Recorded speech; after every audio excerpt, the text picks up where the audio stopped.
This is Tales from the Human Library with Carolyn Barber. The Human Library is an international movement with projects in over 60 different countries. The aim of the Human Library is to challenge stigma and discrimination, one conversation at a time. Here in Hampshire, we have over 40 people who volunteer as human books, telling their stories at Human Library events. I'm Carolyn Barber, and every other week on Express FM, I'll be having a conversation with a volunteer human book. Only you'll be listening in on our conversation, and I hope you'll find their stories as fascinating as I do. Welcome to Zanelle, who's a Human Library volunteer. And Zanelle is actually from South Africa and emigrated to the UK in 2004 with her family. She's 27 years old, and the title of Zanelle's book is Paranoid Schizophrenia, and that's quite a scary title, isn't it, Zanelle? So could I ask you perhaps how you first became diagnosed? I was diagnosed in January 2009 via my GP. I had actually approached him in distress as I had gone running that day, and I kept hearing a voice repetitively saying the word mooi, which means beautiful in Afrikaans. I also heard the word geld, which means money, repetitively to the point where I actually hurt myself. And I went to my GP and I said to him that normal people don't go around sort of hitting themselves, so there's something wrong. And my GP referred me to the early intervention in psychosis team as part of the NHS community treatment team, and I was assigned to a care coordinator who then sort of took me under her wing and I got put on medication. Have tried a few in the years since. It takes a while to kind of find a balance with medication. And the experiences, there was a combination of various things that kind of led to my diagnosis. Obviously, immigration was a big culture shock and it was a big adjustment. I then went to college after we immigrated, and after that I moved up to London to start working, and I started seeing a much older gentleman whom I fell in love with. Oh, right. And but it was hard because for a while things were good, but then things started going wrong for us, and I didn't have any support as my mother was not meant to know about it.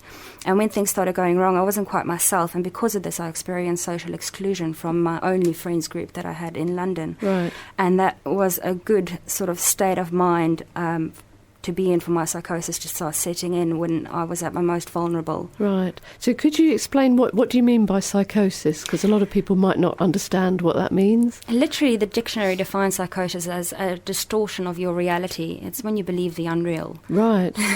Okay. And I've had what I call 2 psychotic trips in my time. I had 3 months in 2008 after this ex-partner of mine and we split up, whereby I was typing to him on my laptop in a Microsoft Word document, and I was having full blast conversations with him, but also with my parents who were like sleeping in the next room next door, and I would be doing this until 4 a.m. in the morning. Right. And I fully thought it was something that was set up. I thought it was real. I thought he was going to pop up on a little video cam on the computer saying "gotcha" kind of thing, and it kind of dragged on for a while, and there was a climax, sort of an escalation point, whereby eventually, after a couple of months after we split, I went up to go and see him, and I just had no idea how to sit there and say, "I'm crazy, I'm typing to you on my laptop at home and it's not real." Right. I was going to say, were you able to, explain to anybody what was going on at the time? No, I wasn't. It was very hard. I was also told by the voices that I heard that I wasn't allowed to. Right. It's like if you call magic by its name, it's not magic anymore. Okay. So you were kind of trapped, really, in what was going on. Is that how it felt? Very much. It was very much my own little bubble, and it was kind of cool as well. Okay. Because it was my own little personal thing. Yeah. Okay. And so how did it how did it come out of the bubble, really? How did you come to actually be diagnosed and talk to someone else about the situation? I started having lots of visual hallucinations as well after the psychosis, or the 3-month psychosis, and a lot of it was to do with my ex-partner, but it was really beautiful. It was really colourful and very creative in my mind, and I call it awakened consciousness states because it's like having a dream, but it's real. And I got very angry because I loved him so much, and things had gone so wrong that I couldn't understand. I got really angry at why I was having these beautiful experiences of a man that didn't want me at the time, and it was really hard to deal with. And that started feeding through into my relationship with my parents because I was still living at home, or I'd moved back to home after London. And that was feeding into my relationship with my mother and my father, and I became, I'd broken a door and a window in the process, but it was never focused. I'd never hurt anyone else. It was more just internal turmoil that I was kind of dealing with, and the voices and the visions sort of on top, And so did your parents call the doctors, or luckily what happened? Our EIP care coordinator was really good. Sorry, EIP? Early intervention in psychosis with the NHS. Okay, so that's quite a specialist service, I guess. It is indeed. Yeah. Okay. Yeah. So how did they get involved? Through my GP, through the referral in 2009. It was experiences in 2007 and 8, which led up to 2009, and then the 2 trips that I had in 2008 and 2010, which was a much stronger one, which lasted for about 6 months. And in between those 2, it went kind of quiet. But I never stopped kind of having that reaction of screaming and hitting my head and going, what's going on? That was quite... in self-harm, they have this thing called vicious circle, and I kind of got caught in this vicious circle of coping in my own way, which wasn't too good for me. Yeah. And it's taken, through the early intervention psychosis team, with my care coordinator, a lot of work to kind of settle things down and finding that balance of medication, because after being on 5 different ones, it's just finding one that works for you. Okay. So Zanelle, how do you deal with your situation now? What's your current situation like? Right. Well, now in 2014, all this, what I say, craziness with this guy in my head has stopped. Right. Which is nice. But I still experience distortion of tones, of voices. Okay. And that can be anything from the tone of the voice, saying a word, going into background noise. I'm quite sensitive towards, like kettle sounds, showers, photocopying machines, things like that. I'm also very sensitive to traffic. Right.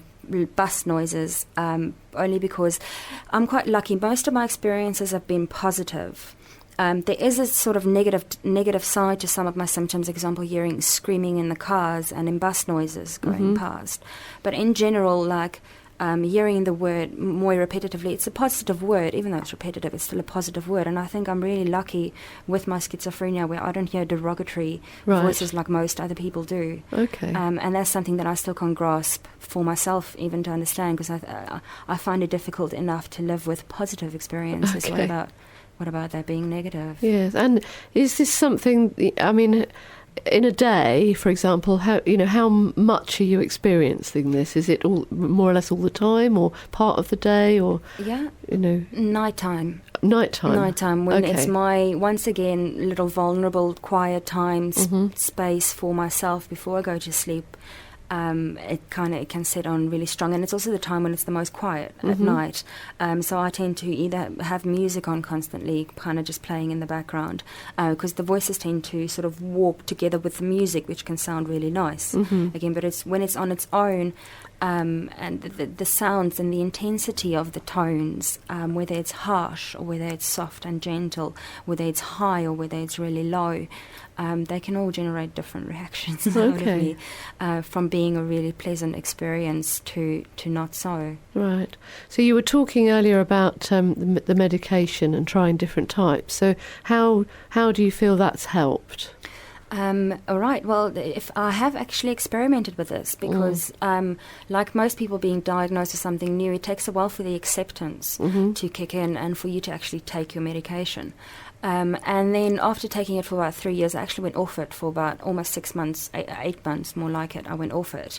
And during that 8 months, by the end of the 8 months, I was back in my GP's office in tears. When I go to sleep at night, I've got energies spinning around. I'm constantly seeing energy in when I close my eyes, and I've got it spinning around and moving so rapidly and so fast that it causes me quite a bit of distress. And the medication, when I'm back on it, like I found that clearly when I went back on it, I could see the difference. Instead of spinning and catching, they were oozing around my face and just going slowly. Right. And that was quite nice. Okay, so that was easier for you to manage, really. It was easy less, to accept, that the medication was distressing. having some type of effect, and it was easy for me to go to sleep. What would you say you found most difficult about your experience? Definitely the first few years of being diagnosed. My family as well found it quite hard at the time, and then the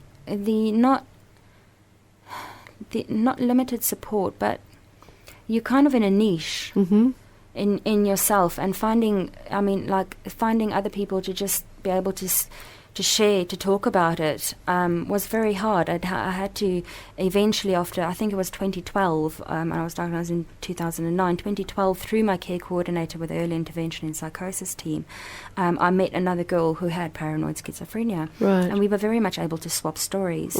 And it laid to rest in myself a lot of the questions that I was facing, and I could also, through the similarities and differences of our experiences, sort of judge my own experience and rate my own experience as to how paranoid was I. Right. Because, just from her sharing, I was able to sort of look into the situation a bit differently. Okay. And how do other people react if they hear that you've got this diagnosis? My friends are really supportive when they find out, to the point where it's like, let me know if there's anything music I'm putting on. I tend to stay away from things like TV. I don't watch a lot of TV, and I've got a few friends that are quite supportive, whereby if I come and have a cup of coffee, they turn the TV off. Right. Because the TV talks to me sometimes. Okay. It's just a bit strange, this altered consciousness state again. So that was my friends. I've experienced quite a bit of stigma in the workplace, Right. Whereby employers sort of, they don't know the legal processes. I didn't know for a fact that, in fact, the legal processes. I didn't know that I didn't have to say anything at interview, but I sort of have to declare it when I'm offered the job. Okay. And I didn't even know that, so I went into a few employments not saying anything and thinking that I'd be all right. But obviously I was under the care, and that happened in one of my works where something happened. I was there for 6 months, and the manager, when he found out that I was under the care of the community treatment team, after asking me sort of what happened that day, they didn't think of things like occupational health and sending you for an assessment to find out, let's work with you, find out what works for you in the workplace, what adjustments can we do. And I've been through a few sort of smaller business employers that just don't really know about the processes involved, Okay. but they should send you to occupational health. And so with the workplace, I mean, that was hard. That was hard with my mental health and workplace. Okay, so how have you overcome your challenges? Because it's obviously been a pretty tough time over the last few years. What gets you through this? There's a few physical practicalities I do. Like I do a lot of yoga. I try and do meditation, but it can be really hard because sometimes sitting still and with the voices, it can be hard because sometimes I just don't want to spend that time listening to them. But I do try and sort of, I find a lot of solace in praying and reading the Bible as well. Funnily enough, if I just read some parts of the Bible, it just brings all that noise to a very quiet level. It's got amazing power like that. So those are some of the few physical practicalities I do. I kind of ensure that I exercise, because if I don't, it can affect my mood. I make sure that I sleep well and don't drink too much coffee. Okay, so a lot of self-care going on there. Things like that, yeah. As well as I've gone completely passionate about, I really want other people who is in this situation, facing all these questions, to be able to talk to somebody else who shares the same. Yeah. And for that reason, I've set up a young people and young adults hearing voices peer support group for Hampshire called Voices Unique. Right. And we're rolling out with a young adult group, pilot group coming up, and has 5 Saturday interactive workshops. And it's very much the opportunity for us to create a safe environment where you, like for example, me saying that the TV talks to me, and I can openly say that, and people are actually not going to react differently or judge me or think it's strange or weird or you're crazy, Right. because they've got similar craziness. Okay, and so have you already got, do you know other young adults that are going to be coming along to these groups, or are you looking for new people? I know a few people, but they were outside the age range. We're specifically targeting young people, 12 to 17 years, and young adults, 18 to 25 years. Okay. As with the early intervention in Psychosis team, which is open to 14 to 35-year-olds with the NHS, Psychosis is usually sets on in early adolescence. Right. But besides that, the Southern Health NHS in Hampshire, they don't provide a children and adolescent mental health service, so I feel that there's a community-based need Right. for support for young people and young adults experiencing Okay. psychosis. So this sounds a fantastic initiative. How could people find out more about it? They can go to the website, Okay. www.voicesunique.co.uk. Okay. That should have all the information on there and a referral form available to return to us. Okay, that's brilliant. So if anybody's out there, if perhaps recognises the experience that you've been talking about, then there's somewhere that they could go, locally, which is fantastic. Okay. So finally, Zanel, what would you say to someone who was experiencing a similar situation, similar experiences to what you've had? What would you suggest? Gosh, it depends on which stage I'm meeting them. But if anybody sort of openly shared with me that they have sort of these crazy experiences, I suppose I would say that the questions you're facing, you won't find the answers to all of them. Okay. Because some of it's very much in the spiritual realm of God's understanding, and I believe that the only time I'll get some of the answers to my questions as to why is it happening like this, well, how come I heard it over there, or why did that voice say that, or why is it even here, and you're constantly faced with that. The questions, the answers, they're not around here, but hang in there, because a support network is very important. Yeah. Parents and friends, and just having somebody to talk to on a regular basis as well. It's not just a one-off thing. It takes time to open up and really get to the nitty-gritty of these experiences. And for somebody who's a carer or a friend, is to ask them questions about the experiences. Right. And if you're too scared to ask them exactly what are the voices saying, you can talk about, is it a male or female voice? Where do you hear it, inside your mind or outside your mind? Is it close to you? How do you feel when they talk to you? And what are some of the things that you're doing when they do? How are you coping with this? And take them out for a coffee. Take them, if that's something that works for them. It's for the support. Yeah. Okay, so it sounds like understanding and listening and acceptance and things like that. Those are all helpful core values, and ways in which people can help as well, perhaps. Okay, thank you ever so much, Zanel. That's been really brilliant. Thanks, Carolyn. Okay. Thanks.